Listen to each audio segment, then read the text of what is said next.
안녕하세요. 요한계시록 6장 1절에서 17절입니다. 1절. 나는 어린 양이 일곱 인 가운데 하나를 떼시는 것을 보았습니다. 그리고 나는 네 생물 가운데 하나가 천둥 같은 소리로 오라 하고 말하는 소리를 들었습니다. 종말은 어느 날 갑자기 어느 하나의 사건으로 끝나는 단회적 사건이 아닙니다. 예수의 재림을 결정적 기점으로 하여 그 이전의 대환난과 심판으로 이어지는 연속적 사건입니다. 인을 떼는 행위는 인류와 역사에 대한 하나님의 비밀스러운 목적이 계시되는 것입니다. 처음 네 개의 인을 뗄 때는 네 생물의 오라는 외침이 있습니다. 네 생물은 모든 피조물 전체를 상징하기에 네 생물에 의해 도입되고 있는 네 개의 환상은 예수 그리스도를 통한 하나님의 심판이 피조 세계 전체와 관련되어 집행된다는 점을 암시합니다. 2절. 그때 나는 보았습니다. 흰 말이 있는데 그 위에 탄 사람이 활을 갖고 있었고 그에게 면류관이 주어졌는데 그는 나가서 이기고 또 이기려 했습니다. 말은 전쟁을 수행하는 도구며 흰색은 승리와 관련된 대표적 상징입니다. 그 시대에 로마를 호시탐탐 공격해오던 파르티아 군대의 모습을 염두에 두고 있는 것으로 보입니다. 파르티아 군대가 주는 위협을 누구보다 잘 알았던 당대의 사람들에게 실감났을 것입니다.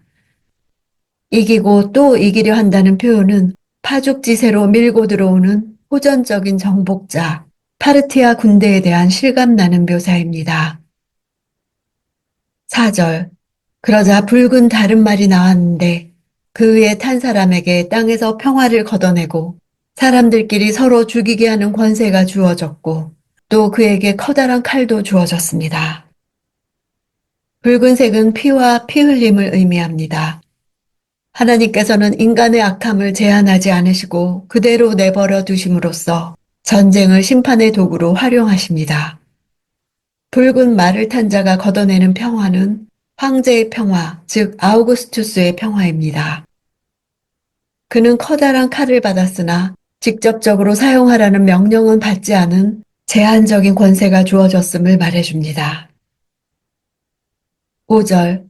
세 번째 인을 떼실 때 나는 세 번째 생물이 오라 하고 말하는 소리를 들었습니다. 그때 나는 보았습니다. 검은 말이 있는데 그 위에 탄 사람이 손에 저울을 들고 있었습니다. 검은색은 보통 신음과 기근의 색을 상징합니다. 정확한 분배를 하기 위한 도구인 저울은 먹을 음식이 귀하다는 측면에서 기근을 상징적으로 나타냅니다. 6절. 그때 나는 네 생물 가운데서 나는 듯한 소리를 들었습니다. 1데나리온의 밀 1코이닉스요. 1데나리온의 보리 3코이닉스다. 올리브 기름과 포도주를 손상시키지 말라. 네 생물 가운데서 나는 듯한 소리는 기근의 공포에 대한 모든 피조물의 탄식입니다. 1데나리온은 노동자의 하루 임금에 해당되었습니다. 밀 1코이닉스는 노동자 한 사람의 평균적인 하루 식사량이었습니다. 보리 3코이닉스는 전형적인 가정의 하루 식량입니다. 통상 밀은 보리보다 3배나 더 비쌌습니다. 일반적으로 보리는 기근 시에 다른 곡물에 비해 상대적으로 가격이 쌌기 때문에 심한 기근에는 보리가 거의 주식처럼 이용되었습니다. 밀 1코이닉스나 보리 3코이닉스가 모두 한 데나리온에 매매되는 것은 인플레이션 현상으로 곡물가가 평상시보다 8배에서 16배에 가깝다는 것을 뜻합니다.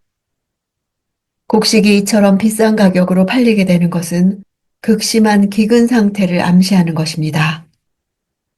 기근으로 밀이나 보리가 품귀 현상을 나타낼 때 사람들은 종종 올리브나무와 포도나무를 제거하고 그 자리에 밀이나 보리를 심는 일이 비일비재했습니다.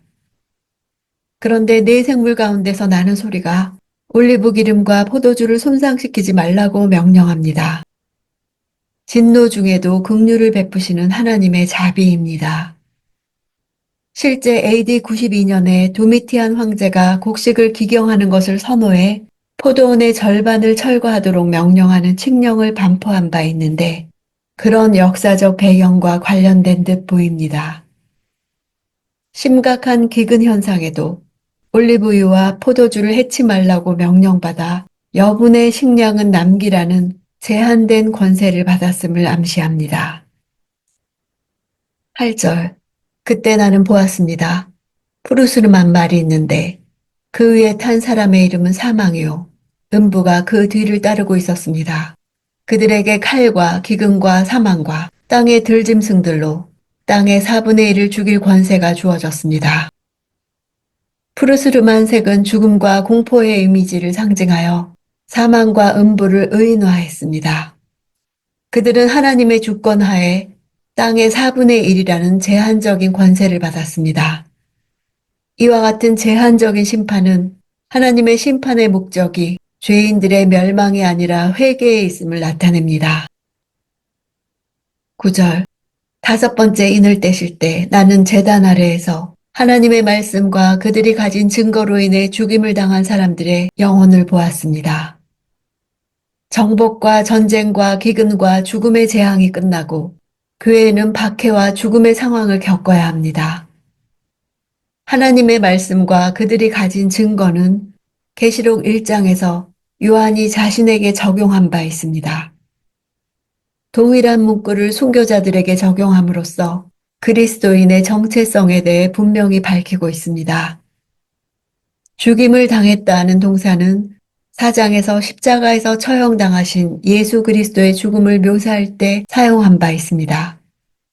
동일한 표현을 순교자들에게 적용하여 그들이 예수 그리스도의 뒤를 온전히 좇은 그리스도인이라는 의미를 전달합니다. 레위기에는 희생제물이 번제단 앞에서 희생되어 그 피가 번제단 아래에 뿌려지도록 규정되어 있습니다. 순교자들이 제단 아래에 있다는 것은 구약의 희생제사 개념을 염두에 둔 표현입니다. 즉 순교자의 피를 하나님께 바쳐지기 위하여 흘린 희생제물의 피와 같이 고귀한 가치를 지닌 것으로 보고 있는 것입니다. 또한 요한 당시 랍비들의 신앙에 의하면 의인들의 영혼은 하늘의 제단 아래에 있는 것으로 간주되었습니다. 이제 더 이상 대적에 의해 위협받지 않고 하나님의 거룩한 임재 앞에서 안전을 누리고 있음을 보여줍니다. 그들의 죽음은 결국 그들을 하나님 앞으로 나아가게 한 것이었습니다. 10절. 그들은 큰 소리로 외쳤습니다. 거룩하고 참되신 대주제여. 언제까지 땅 위에 사는 사람들을 심판하시고 우리의 핏값을 갚아주지 않으시려는 것입니까? 요한이 자주 사용하는 표현인 땅에 사는 사람들은 땅에 속한 사람들, 즉 하나님의 대립되는 악의 세력을 말합니다. 순교자들의 심판 요청은 요한의 시대를 감안하면 로마의 파멸입니다. 그들은 심판을 통해 하나님의 정의가 승리하기를 기도하는 것입니다. 11절. 그러자 그들 각 사람에게 흰옷이 주어졌고 그들은 그들과 같이 죽임을 당하게 될 그들의 동료 종들과 형제들의 수가 찰 때까지 잠시 더 쉬라는 말씀을 들었습니다. 순교자들에게 흰옷이 주어진 것은 승리를 나타냅니다. 그들이 땅에 거하는 자들의 관점에서 보면 악의 세력에 의해 무참히 살해당한 것이지만 하늘재단의 관점에서 보면 승리한 것입니다. 유다 지파 사자의 능력이 어린 양의 죽음을 통해 드러나듯 순교자들의 승리 역시 그들의 죽음을 통해 드러난 것입니다. 수가 찬다는 것은 영원할 것 같이 보이는 악의 세력도 끝이 있으며 정한 때가 이르기까지 기다리시는 것입니다. 하나님의 시간에 그 일을 행하실 것입니다. 15절. 그러자 땅의 왕들과 귀족들과 장군들과 부자들과 권세자들과 모든 노예들과 모든 자유자들이 동굴들과 산속 바위들 틈에 숨고 일곱 부류의 사람들은 이 땅 위에 거하는 모든 부류의 사람들이 이 심판에 포함된다는 것을 말해줍니다. 유력하다는 이들, 악과 그 세력에게 어린 양 예수 그리스도의 진노의 날은 두려움의 날입니다. 최초의 인류 아담과 하와가 범죄하여 하나님 앞에서 피해 숨은 때로부터 죄가 인간으로 하여금 거룩하신 하나님으로부터 피하여 도망가도록 만들었습니다. 우리는 세상의 악을 보면서 왜 악인이 형통한지 의문을 가집니다. 이런 의문에 대해 재앙 시리즈는 오만한 세상은 반드시 하나님의 진노를 받을 것을 선포합니다.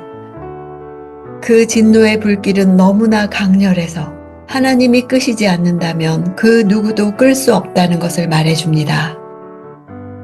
재앙 시리즈는 어느 특정한 시기에 집중적으로 쏟아 부어지는 것이 아니라 그리스도의 초림부터 재림의 시기까지 지금도 도처에서 난리와 기근과 전쟁과 사망으로 진행되고 있습니다.